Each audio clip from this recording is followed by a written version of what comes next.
Hello and welcome.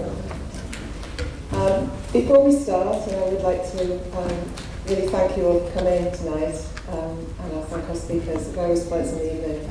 I just want to say that if the fire alarm goes out, it did go off this morning, we left the building. I'm hoping that it won't go off again today, but if it does, it's not a drill, so please do leave via the exits marked by the green.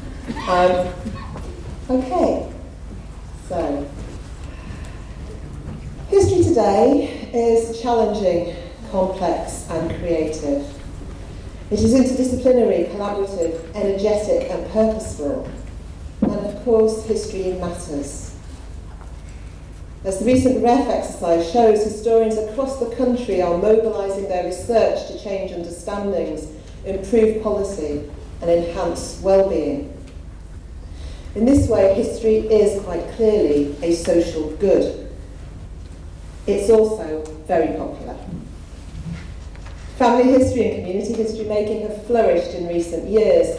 The global pandemic encouraged many more people to think historically and to record their experiences for the benefit of future historians.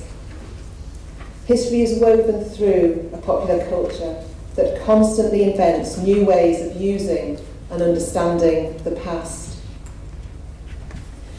And yet, as we come to the end of our centenary year here at the IHR, this feels like a tricky time for history and for historians, notably so within the university sector. History has become the poster girl for an attack on the arts and humanities, even as our professional bodies mobilise in our defence. In an age where employability has become a proxy for worth, some dismiss the value of a historical education, even though history graduates remain strikingly employable. There is much at play and at stake here, because in making sense of a complex past, we raise vital and difficult questions about the present. And so in bringing our centenary celebrations to a close, we wanted to look to the future and to think collectively about where we might be going as a discipline and as a community of historical thinkers, researchers and practitioners. Rather than choosing a single perspective, we wanted to engage a range of speakers who represent some, though not all, despite our numbers, of the different ways of doing history today. And I'm delighted that tonight's panel offers that range of different voices, because the diversity of historical practice and perspectives today is a source of real disciplinary strength. Each speaker will introduce themselves, their work and their perspective on the future of history, before we move to a collective discussion with comments also from the floor. I can't promise that we will solve all, or indeed any, of the problems that we currently face, but we will certainly have a good go at thinking them through. So you're all very, very welcome, and I'm now going to turn to our panel. Our first speaker is Emma Griffin, who is President of the Royal Historical Society and Professor of Modern British History at the University of East Anglia. Thank you very much. I thought you were going to introduce everybody who's sitting there relaxing for a few minutes. It's time for us to get started. All right. Well, thank you, Claire. Thank you very much for the invitation. Thank you very much to the audience for coming. And I was pondering how to use my 3 to 5 minutes talking about the future of history. And I thought I would start by just thinking about why I was asked. Why am I here and what might I have to say about the future of history? Well, first and foremost, I am a historian. I do other things, but ever since I started my PhD in the mid-90s, I guess the core of what I've been doing has been trying to make sense of the past and trying to use historical evidence. I work on the 18th and 19th century, so it's nearly always documentary evidence, written evidence that I look at, and just trying to use this and piece it together and use it to make sense, to tell stories, to tell truths, to enhance understanding about the past. So that's kind of the core of what I do, though I teach as well, obviously, as part of my work at UBA. But one other thing that I've been doing over the last few years is I've been involved in a big digital history project. And I thought maybe that's also part of the reason why I'm being asked to think about the future of history. So there's much more to say about this digital history project than I can say in the time that I've got. But at its heart, the idea behind the project was to take records that have already been digitised, of which there's a huge amount, not add to the stock of digital records, but just take digitised records and use them to try and say something about the past. And just to give you a sense of how much digital information there is, historical digital information there is out there, the project is based at the Turin Institute, which is basically an institute based at the British Library, as its name suggests. It's about computing, basically. It's all about computing and AI. We're one of many projects based at the Turin Institute, and most of the other projects look at things like medicine and defence, pandemics, and whatever problems that we might think about today, computer vision. But within all the projects, our project, the historical project, has the largest amount of data sitting on their computer servers. It's a huge amount of data, and it's really complicated data compared to all of the other data that they're using, which is mostly born digital and is quite clean. We're looking at things like the census and the newspapers. They're really messy, really difficult sources, even for computers to deal with. Now, these are, let's just give you a little tiny sense of the huge stock of digital records that are out there. And I can't claim, and nobody on the project would claim to suggest that computing is going to offer a way to interpret these records in a way that's going to be convincing to our communities. But I think there are massive challenges there. I think one future of history is to think about how we can use computing and AI to use some of the records that we've got. But then I think the other reason I was invited was because, as Claire says, I'm currently the president of the Royal Historical Society, and in that capacity, we have kind of oversight role of history in many, many different contexts. So in schools, for example, which many of us academic historians can look at all the history teaching in schools, there's a lot of school history that we consider. Obviously, there's an awful lot of history going on in universities, and we're also very involved and very interested in what's happening there.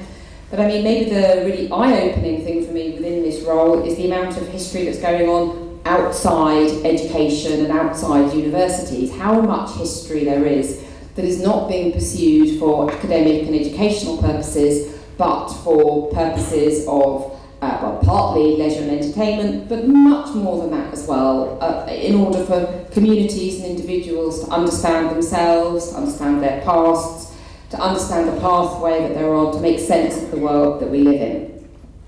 So, those are the reasons I think maybe I got invited.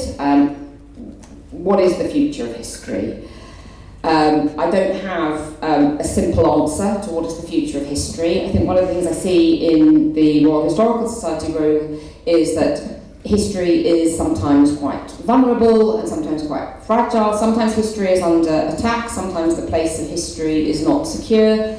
We have governments that come and go, some of whom are more encouraging of history in various contexts and some less, and history is obviously very contested. What I see above all is the vitality of the subject, both inside universities and with students. Our numbers, for example, the number of students at GCSEs and A-level and universities is always stable, it's not declining, and that interest in history outside the university is extremely stable and extremely vibrant. So I don't have an answer as to what the future is, but I think I would say that history is a subject that enables us as individuals and communities and societies to make sense of our own place in the world. And for that reason, I think it's going to be, it's going to hold its place in our society, and I think its future looks extremely good. Thank you, Emma.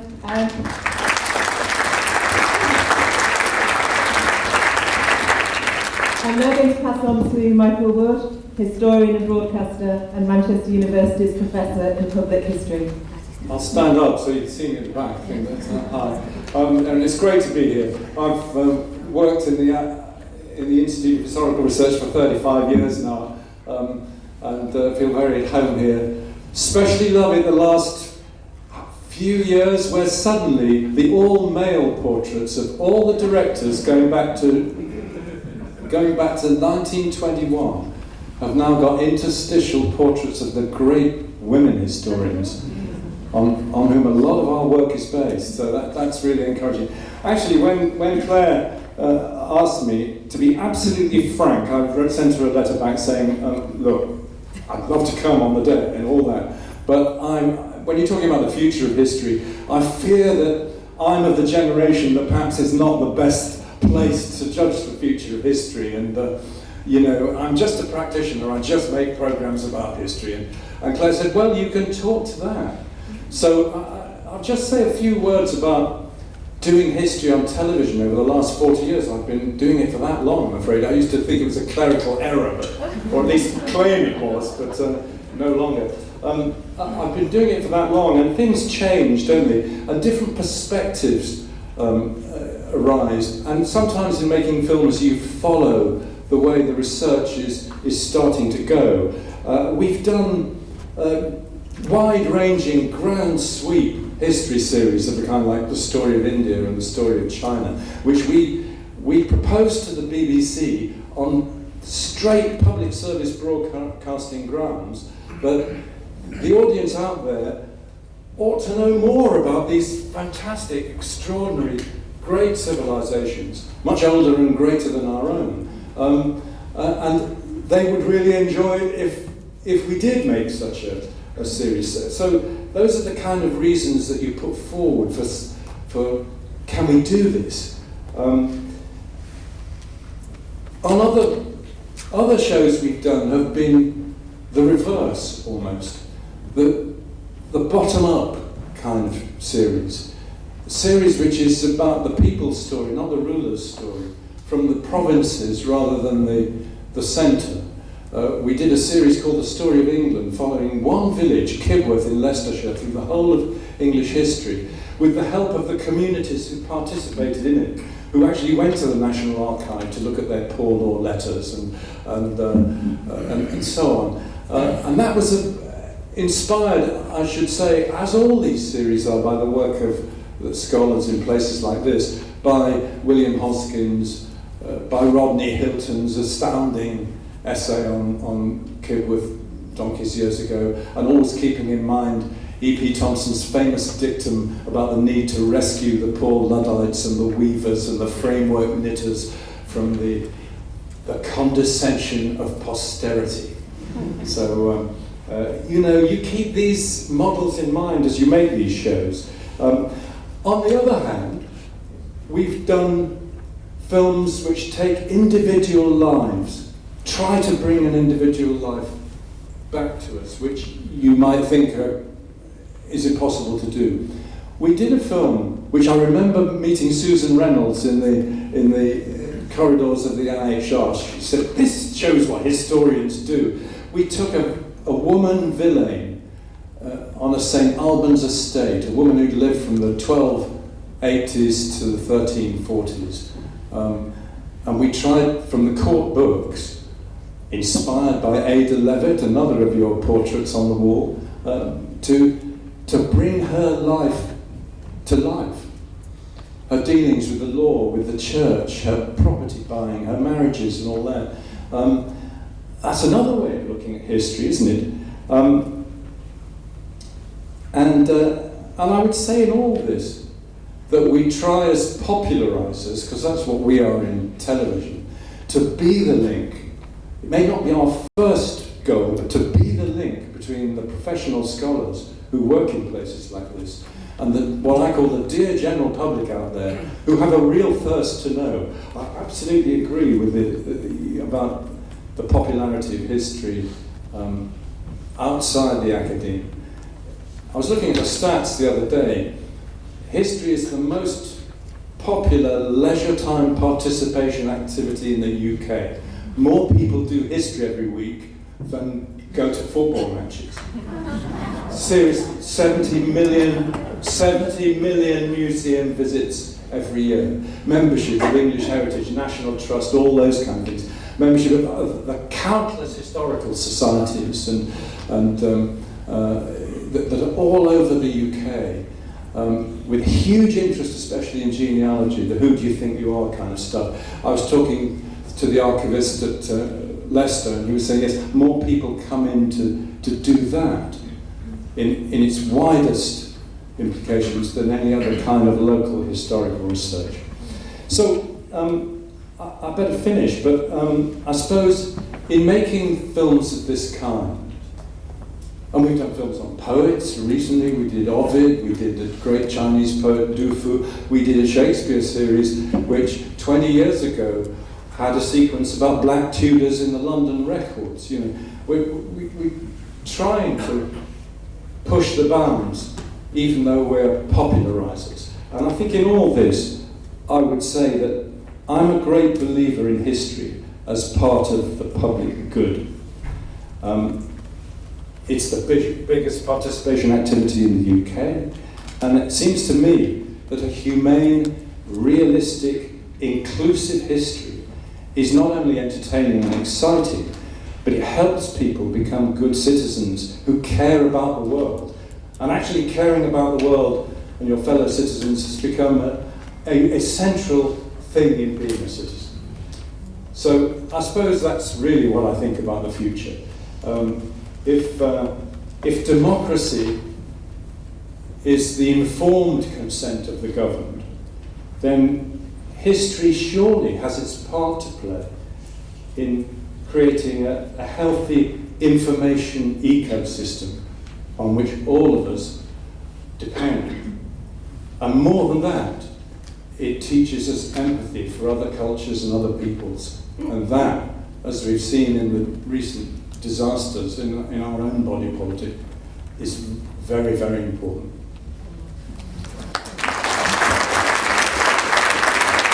Thank you, Michael. I'm going to turn to Janina Ramirez, who's an academic and broadcaster and research fellow in the history of Art, Oxford. Thank you. I'm going to stand up too, although you probably can't see me at the back even with these huge heels on. What an honour to follow Emma and Michael. I'm sure I'm not alone in this room in saying that Michael's documentaries were so inspiring to me and shaped the path that I've ended up on, which is one that straddles two worlds. I do straddle the world of academia, Oxford academia, which is its own breed, and engaging with the public. And both those things matter to me immensely. And I'm going to be slightly agent provocateur at this point, because we've heard such positive things about the future of history and what it can be. I'm going to come at it a slightly different way. So, first off, yes, shameless publicity. My book, Femina, is out in 6 days. Please pre-order. In this book, I'm trying to tell the stories of lost women from the medieval period. We have been told recently in a best-selling work that the women of the medieval period are unrecoverable, but they are not. What needs to be done is we need to frame how we look at the past differently. We need to be looking in different ways, looking with different tools and techniques. So this is a bit of a confession. I didn't read history at university, I read literature. I then went on to teach art history. I've taught in archaeology departments, I've taught in linguistics departments, and in history departments. But from the very off, as a medievalist, I've been interdisciplinary and cross-disciplinary. And a result of that is you become collaborative. You depend on the expertise and the skills of the others around you, the academics around you, to provide you with the data, the information, the evidence that the historian uses as their raw materials.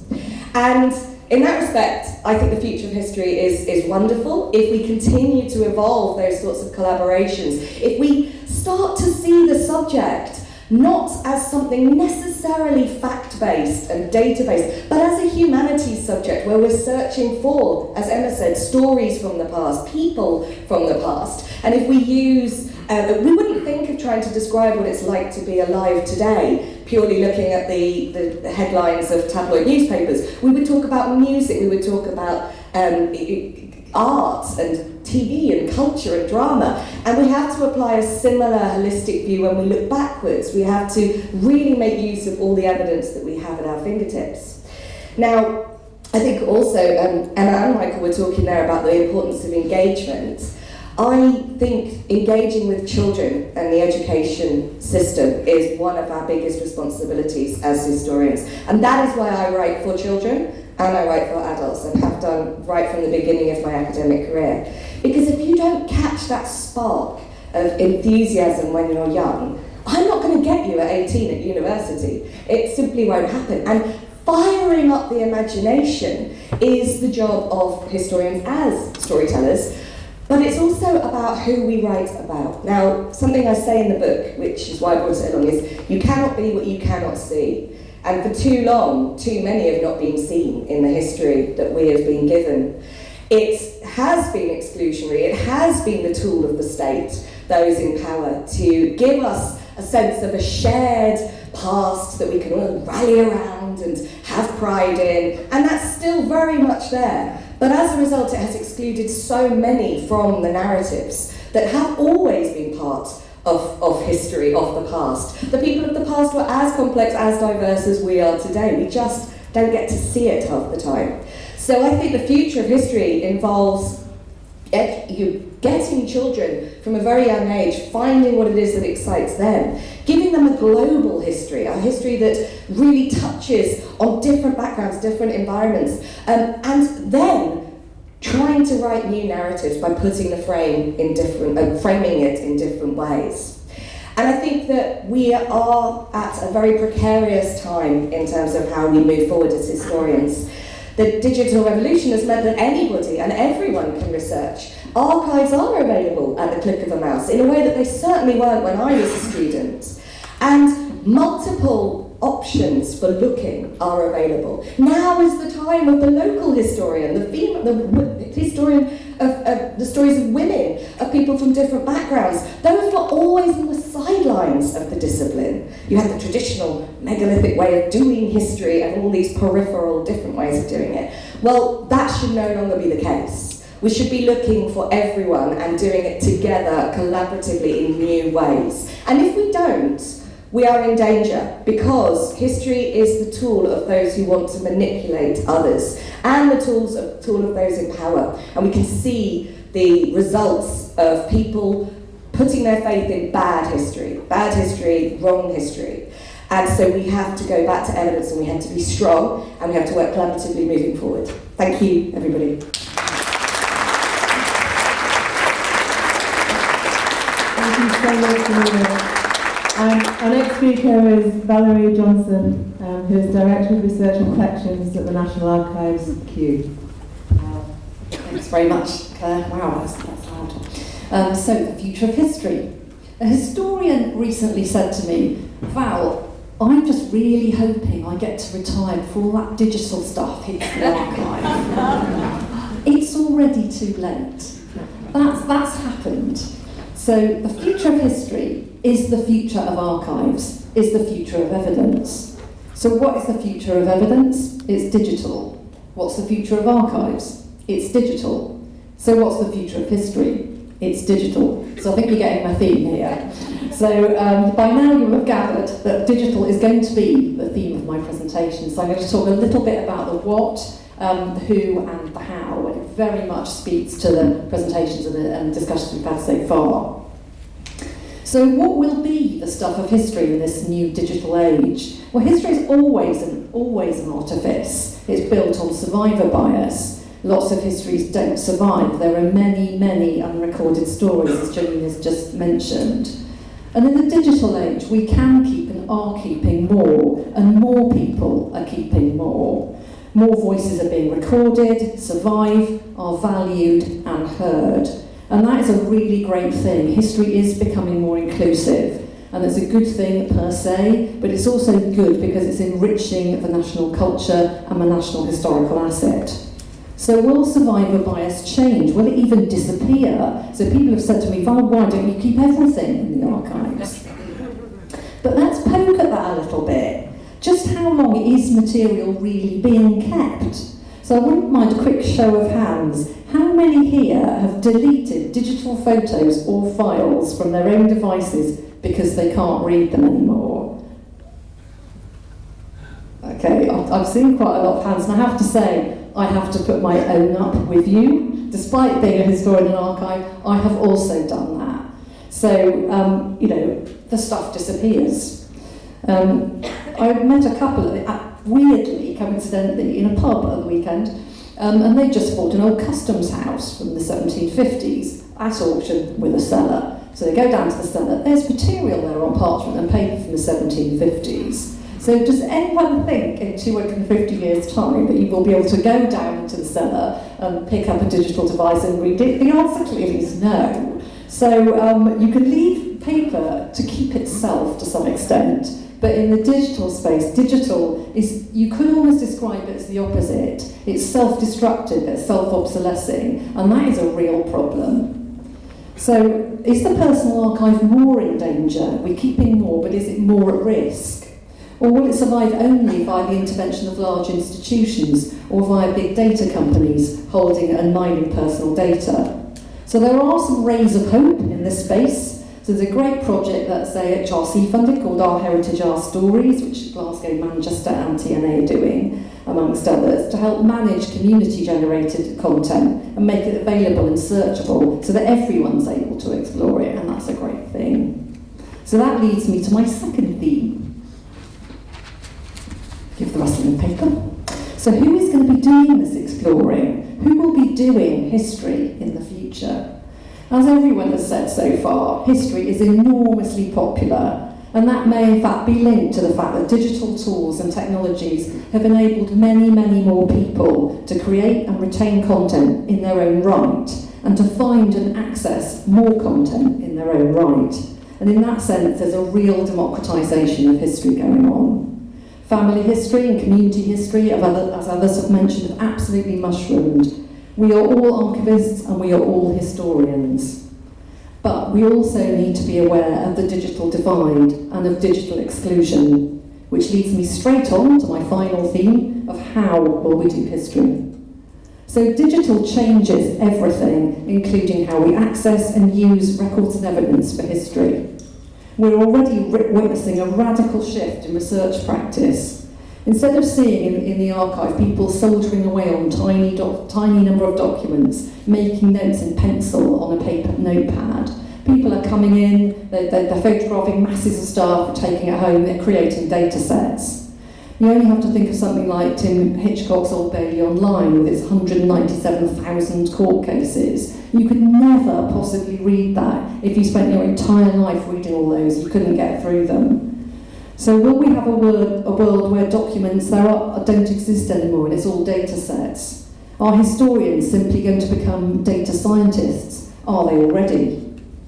There are also new ways of search, and some of those are really exciting. Things like visual search, I saw a great project where you could draw a little picture of a rose and a computer would see if that rose is on a piece of parchment, on a text design, on a piece of china, on a piece from the V&A, from museum pieces to archives to libraries. And that's a great thing because it enables new access points and it takes out a text-based searching which can bring real bias into access. So, wow, I lost myself now, here we go. But all this is predicated on the assumption that everything is online, and it's not, absolutely not. And where does this leave physical records? Are they going to be invisible poor cousins? If it's not online, it doesn't exist. Or on the contrary, are they going to become more special if they're only in a physical form? Because I want to finish on one point.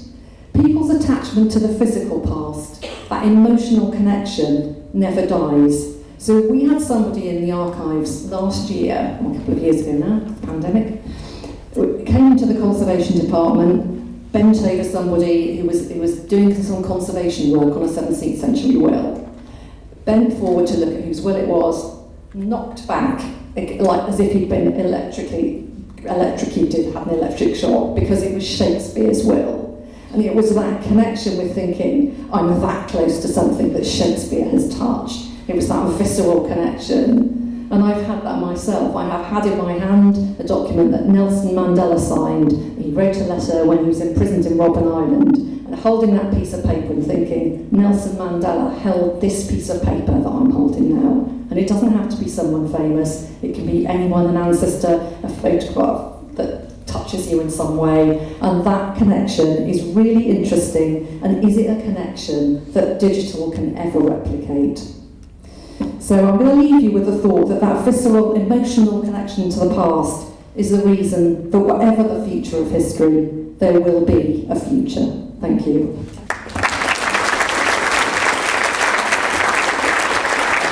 Thank you so much, Val. I was nervous. And I get to turn to Olivette Otele, who is a distinguished professor of the legacies and memory of slavery at SOAS, and also a media commentator. Over to you. Thank you very much. I'm going to stand because I need to see who I'm talking to. I've already changed twice what I wanted to say, just listening to people here. So what I wanted to say is, am I in a good position to talk about the future of history when the present is not exactly where I believe it should be?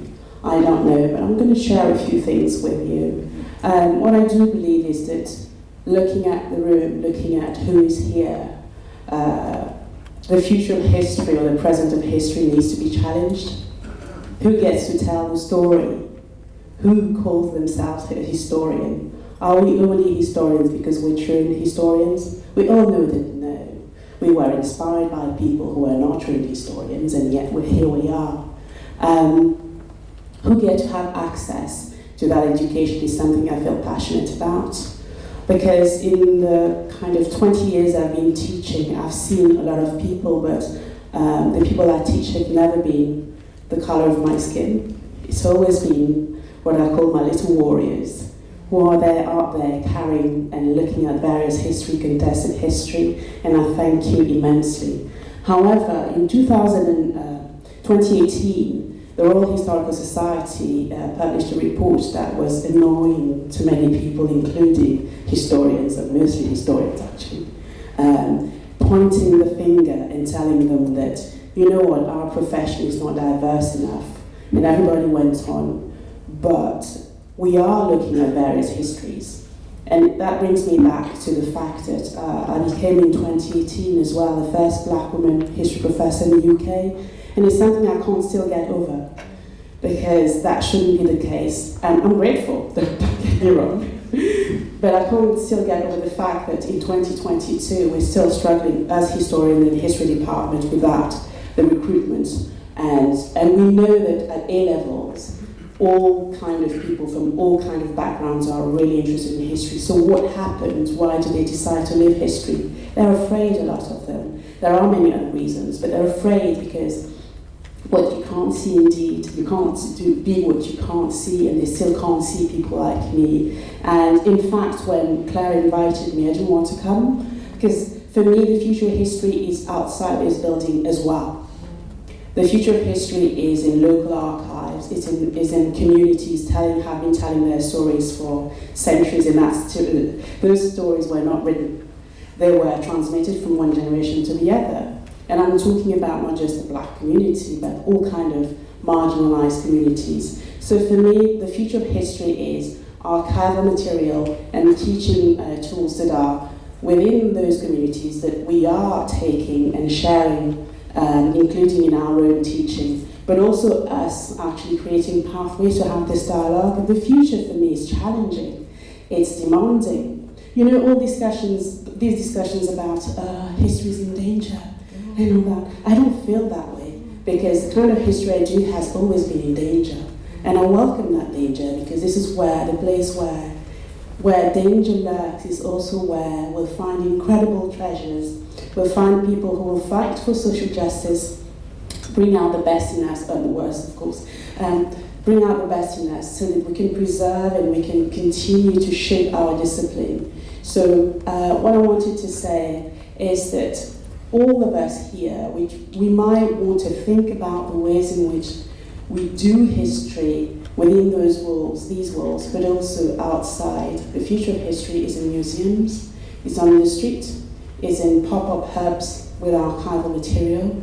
It's also having the humility to acknowledge that we don't have all the tools and all the answers, but we have expertise, extraordinary expertise, because of our training that we can't share. Just finding that click, that trigger that makes people want to come with us on that journey. That's it. Thanks.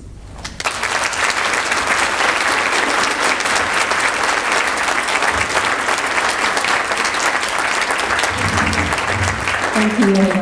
Thank you. Our next speaker is Rana Mitter, who's Professor of the History and Politics of Modern China at Oxford and broadcaster and writer.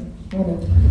Thanks very much, Claire. Well, follow that if one can. Such an important message, and so wonderful to be here at the IHR to be able to talk about the future of history. I can maybe outdo Val on one thing though, because I have never touched a document, I'm sorry to say, that has felt the hand of Nelson Mandela, but I once flooded a bathtub which had been bathed in by Winston Churchill. If you want to know how that happened, grab me at the reception afterwards. True story, I'll tell you. I wanted to really just say two things, and I'll take about a minute or two on each of them, related to my own now 3 decades of fascination with the history of modern China.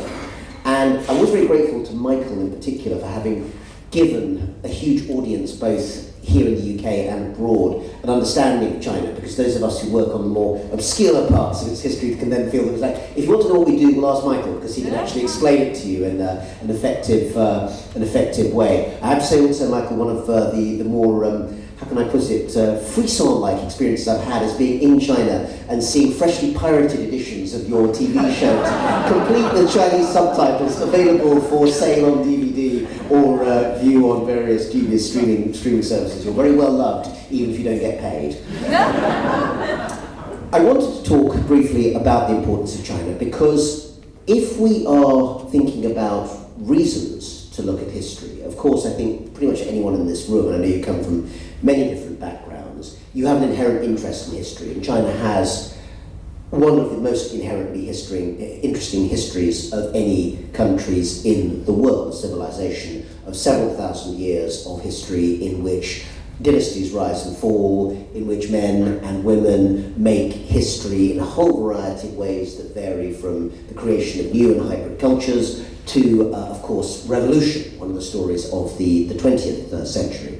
I am, in terms of specialization, a specialist mainly in the period of the 1930s and 1940s, and particularly the period of China's World War II experience. And while you'll be pleased to hear I will not spend the next sort of 7.5 hours summarizing my works, I will just give you perhaps 3 quick bullet points to give you an idea of why that particular set of events, World War II, has held me fascinated for so long, because World War II, surely at least in this audience of historically inclined and adjacent friends and colleagues, a subject we think we all know. But in the context of the Chinese side of it, it tends to be, at least in the Western world, very little known. The fact that credible statistics suggest that 10 million or more Chinese died during the war itself, that 80 to 100 million Chinese became refugees within their own country, that the painful modernization of roads and railways and other aspects of modernity in the early 20th century were all smashed into pieces during the course of what was, of course, the single longest theatre of World War II, because for the Chinese and Japanese, the war lasted from 1937 to 45, not 1939. And I give you some of these statistics, along with the, by the way, not inconsiderable additional fact that the Chinese, fighting on their own until Pearl Harbor, managed to hold down more than 500,000 Japanese troops who otherwise could have been employed elsewhere in the world, to explain that the contemporary significance of these events still resonates. I think I do not need to explain to the citizens of a country in which, I think if I'm not wrong, Dad's Army is still played every Saturday night on BBC Two, some 45 years after it was made and some 80 years after it was set, to understand why other countries might also feel that that particular traumatic, transformative set of global events around the war might be of importance to them as well.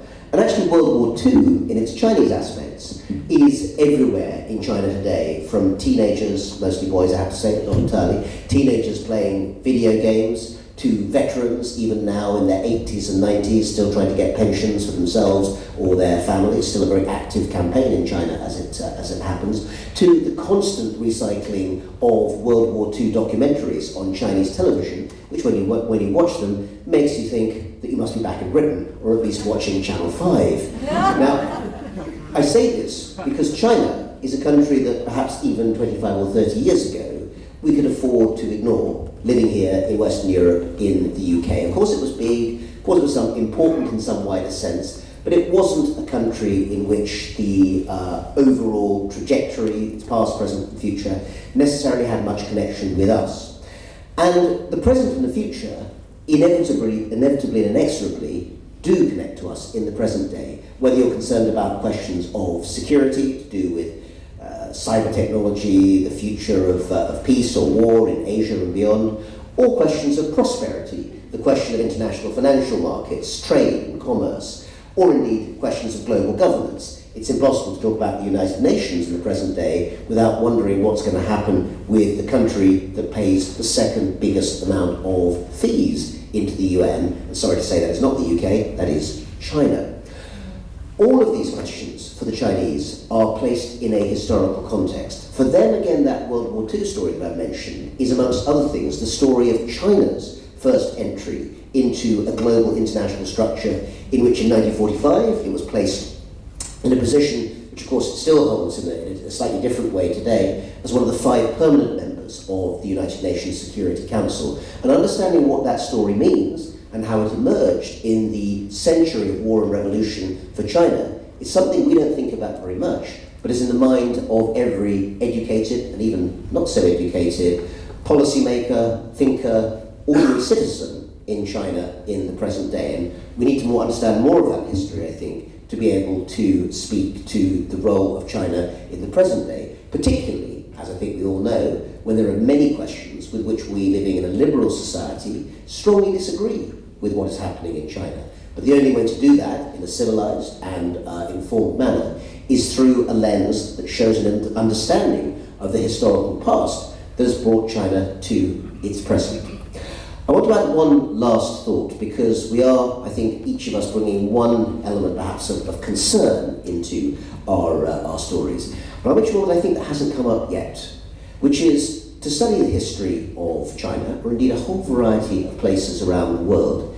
It is imperative that the future historians, our children and those who are going to be coming up through the schools and universities the next decade or two, need to engage with language learning. This is one of the great losses in the British education system over particularly the last couple of decades, for reasons that were not entirely unworthy, but I think in the end misguided. During the middle of, in fact, the new Labour years, compulsory foreign languages were lost from the standard school curriculum. They've been restored in part, but all the same, a lot of damage has been done. And anyone who looks at university language departments, and junior section study literature, of course, not history, will know that numbers for almost every European language, let alone non-European language, have been crashing over the last few decades. Nobody much is studying German anymore. Very few people are studying Russian. Very few people are studying Italian. Now, regardless of the kind of wider opinions you may have, and I suspect that probably most of us share them, it strikes me that knowing about Russian history and knowing it through Russian sources might just be quite important at the moment, along with, of course, the same thing with Ukrainian history and Ukrainian sources as well. The other half of this building, of course, is the School of Slavonic and Eastern European Studies, now part of UCL. It would be a wonderful thing if, in the next few years, there were a plethora of undergraduates pledging to understand the languages of that immensely important and turbulent part of the world. So, with that challenge, I think, to historians of the future, Claire, I'll lay the microphone down and hope we can continue to discuss.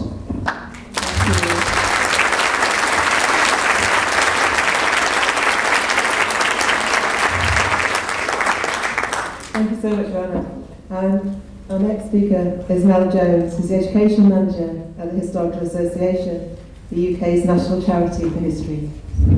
Thanks, Claire. I'll attempt to stand up and joggle my papers. Apologies if I end up in a crumpled heap on the floor.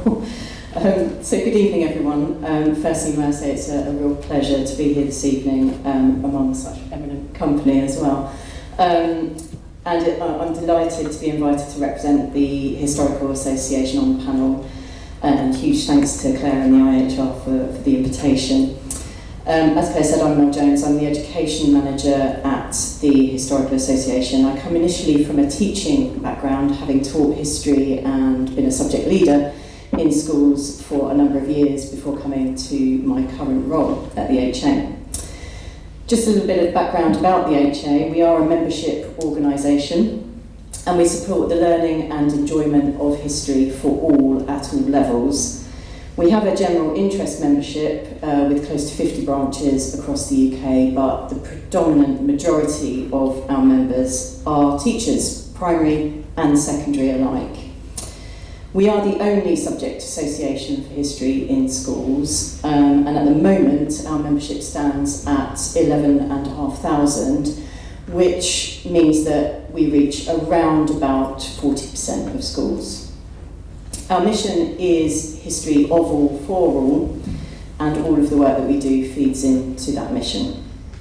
Our work with schools is wide-ranging. We offer publications, regular publications for both our primary and our secondary teacher members, and we also offer a full programme of continuing professional development, ranging from short online sessions. Thank you very much, Michael, for yours last year. We offer short online sessions, and that ranges right through to fully immersive residential opportunities, the latter of which really aim to reacquaint teachers with the latest academic research about a particular topic or theme within history, and then take that back to the classroom. We also have a huge raft of materials on our website aimed at supporting subject knowledge and pedagogy, including over 300 podcasts and films. Our Chartered Teacher and Quality Mark programmes recognise the expertise of individuals and schools in the quality of the history provision that they are providing for our young people. An important part of the work we do, and our mission as well, is campaigning to support teaching and learning of history in schools. We regularly advise on matters of policy, and we run our own research programmes. We run a regular primary and secondary survey which look at the status of both history education in primary and secondary schools. So just a little schools context first of all. Just put that one down. School history is buoyant, I think it's fair to say. In 2010, the coalition government introduced the new EBAC measure, or English Baccalaureate, which is a basket of 5 subjects, including history, by which school performance at GCSE could be measured.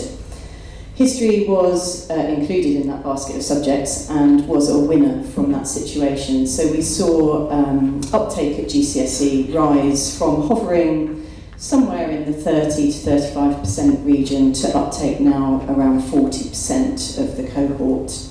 And just to put that in some context, that's actually higher than uptake for EBAC as a whole. Changes to A-level saw, in 2015, I should add, saw a slight dip in the numbers taking history onto A-level. We saw a little bit of a dip in retention between GCSE and A-level from about 21% down to 16%, but it has remained static pretty much ever since, with slight fluctuations but no discernible trends.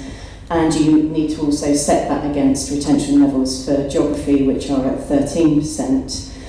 History still continues to be in the top 5 most popular subject choices at A-level by numbers of entry. So thinking about opportunities and challenges, which was what Claire asked me to do, and thinking about that in the context of schools history in particular. Firstly, I would say that our thoughts there would be informed by our conversations with teachers, with other key stakeholders, and of course our research. And the opportunities and challenges that lie ahead for school history are immense. Far too many to talk about here. So I'm just going to focus on 1 or 2 things. Firstly, the pandemic. I'm sure you're all sick of hearing about it, but we're going to just focus on it slightly. The The pandemic, according to teachers responding to our secondary survey, has provided a key concern for them in terms of the level of preparedness for the cohorts going through now to university, both last year's, this year's, and potentially the year afters as well. And that's something that we are keen to work on in the short term to support the transition that those students are going to have to make, and that's also a job for universities too. The other thing to say about the pandemic is that through necessity, we saw a drop in the level of creativity, shall we say, in history teaching, and we now see that as an opportunity to bring that joy and creativity back into the history classroom. The other key thing I wanted to focus on in the longer term is equality, diversity and inclusion.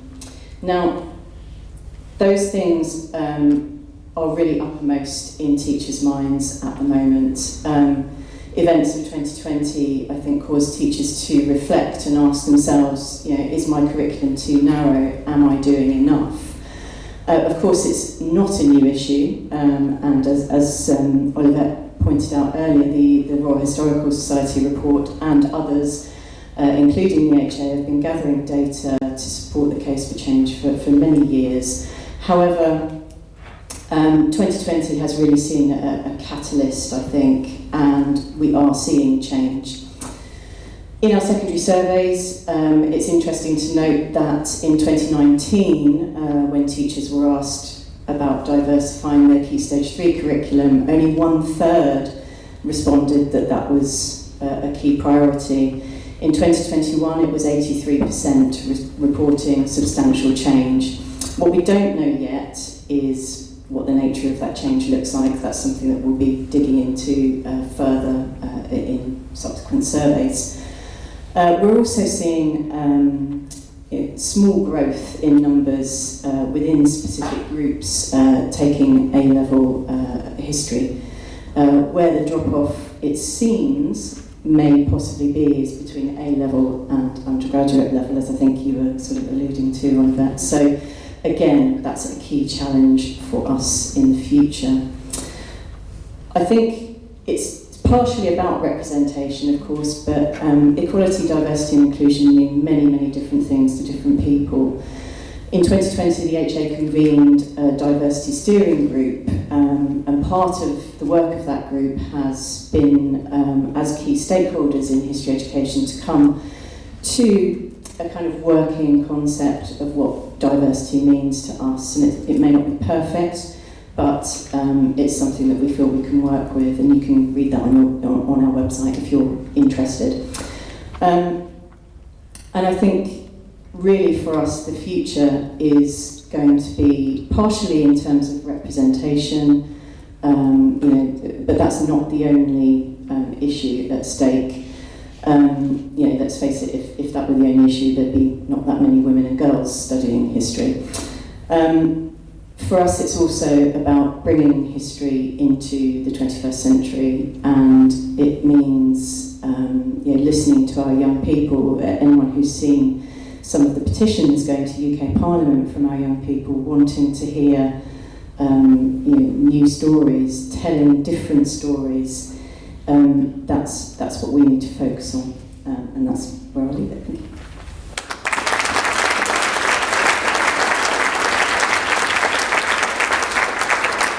Thank you so much, Mel. Our final speaker is just a joy to be able to introduce one of your actual personal kind of heroines. Philippa Gregory, one of the world's foremost historical novelists, and author of numerous wonderful novels and books. So, Philippa, over to you. Thank you. Hello, good evening. I thought I'd start by talking how I came to write my first historical novel, because that was, in a sense, although I didn't know it at the time, breaking a tradition of historical novel writing, which was, in a way, a sort of a new way of doing it. Somebody, my editor, said subsequently that I had subverted the form, which puzzled me totally for many years, and now finally I think I know what she means.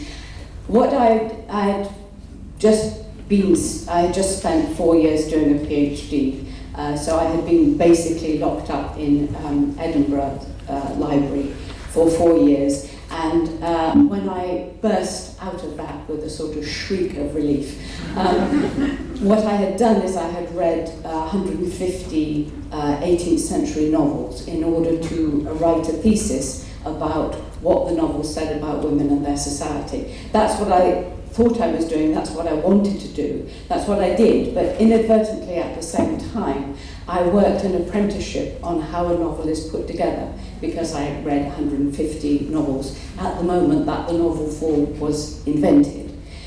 So when I came to write fiction, which I just did for my own amusement, at the end of the PhD when I couldn't get a job for love nor money because nobody wanted to employ a historian at the time. It was during Margaret Thatcher's freeze of university posts, and I have to say she went for the minors and I did not go because I was not a minor, and when she went for the historians, the minors did not come for me. So I was literally a victim of the history of the time, which is always interesting for a historian. So I had nothing very much to do in the writing term, and I'd been writing constantly every day. And I started a novel for fun, and that turned into my first novel, Wideacre, which was very, very worldwide popular and sold many, many copies and continues to still sell copies today. And I didn't know what I was doing at the time, but what I was doing was I was writing a fiction based on the history that I had fallen in love with. That when I went to Sussex University to do my BA, everybody was very, very excited about English Marxist history, which was then, we are such a long time ago, relatively new. It wasn't brand new, but it was relatively new. And then by the time I got to Edinburgh, people were talking about women's history and feminist history, and of course, Jo Megre had written The Female Eunuch, and there started to be a whole dialogue about stories that hadn't been told and how we would find them and how we would tell them and what they would be like. And the work on that gave me the sense that what the women of the past are not the same as us. There is a completely different viewpoint if you've been brought up in a completely different way.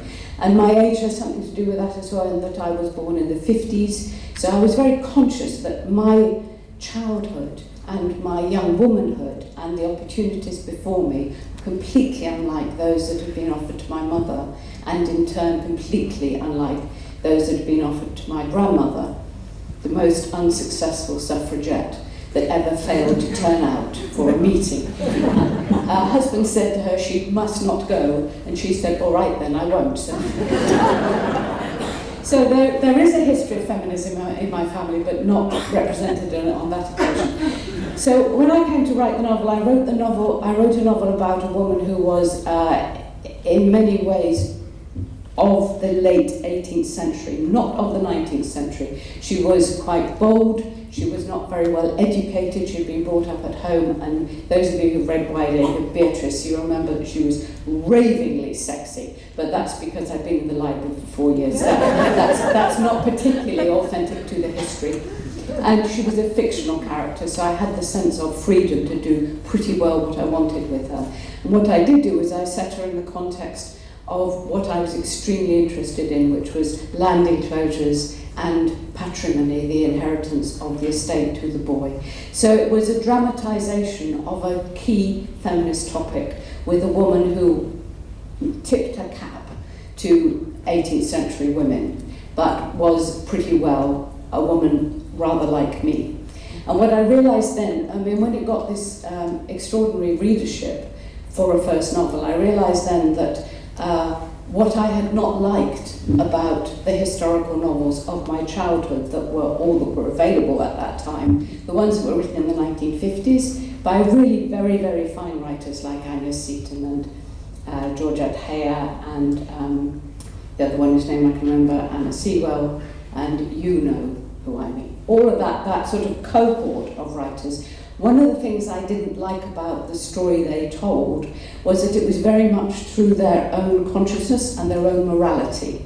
So if you pick up any of those books, you know it's written by a woman in the 1950s, because there is an absolute division between good women and bad women, and the good women are loyal and faithful and true and modest, and they marry the king. So basically any book about a queen, and it will only be books about queens, it won't be about common women, working class women, labouring women, because they in a sense don't enter into the 1950 historical consciousness of those writers, because they are terrible snobs.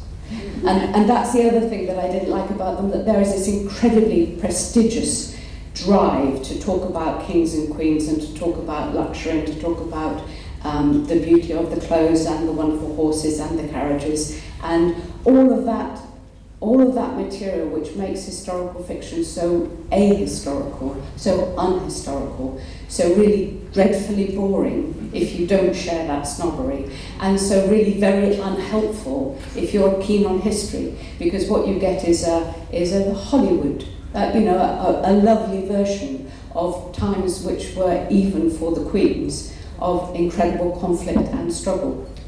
So when I actually came to write about a woman who was on the periphery of the royal circle, a real woman, I came to Mary Boleyn, and I wanted to write her because she was the sister of the Queen. So everybody knows Anne Boleyn's story, but when I started, hardly anybody had even heard of Mary Boleyn, because she was Henry's mistress, and because there is still debate about whether she had Henry bastard or not.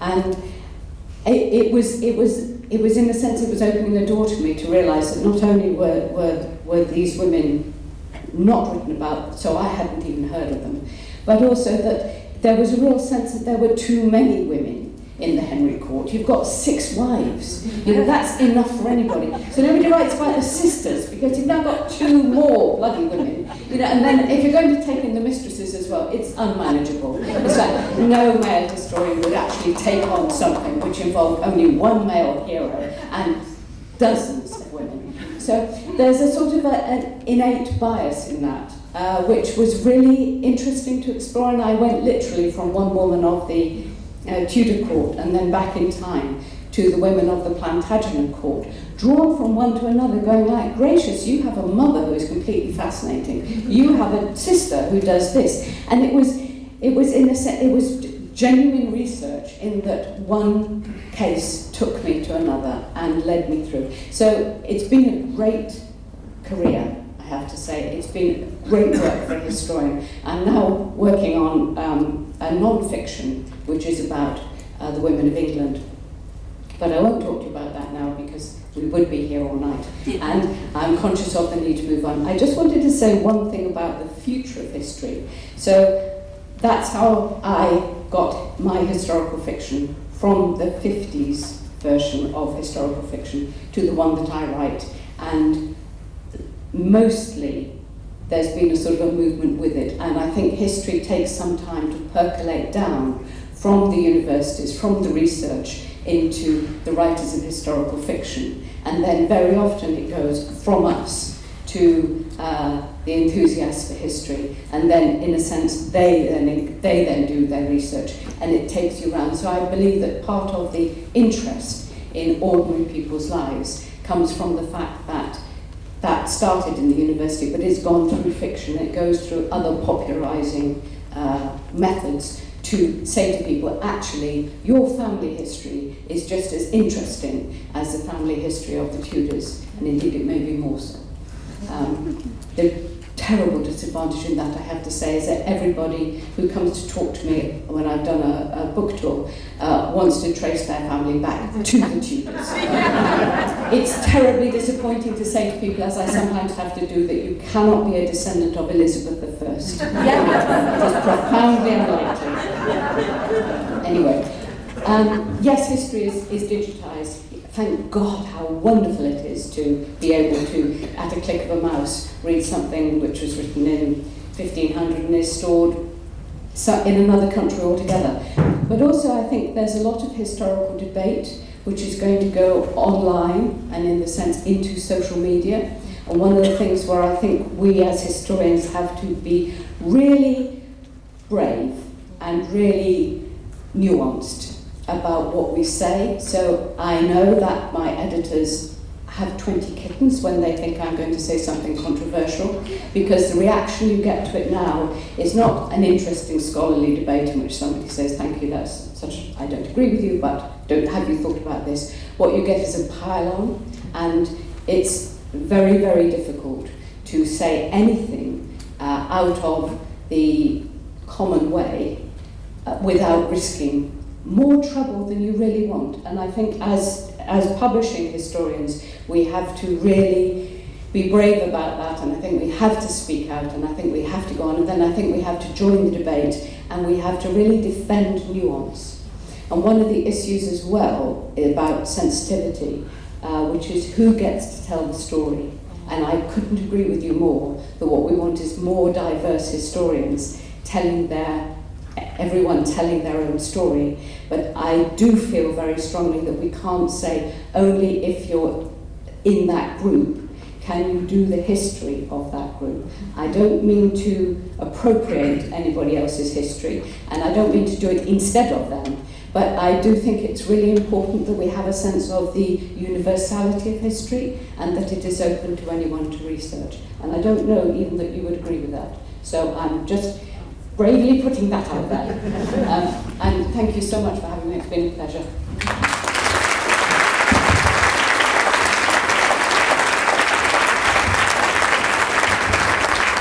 Thank you so much for the talk. And we're going to take this opportunity to thank all of our panellists for just extraordinary useful and helpful comments. And I would also like to thank you for being more than an audience. People are always more than an audience, but thank you for participating in the way that you have.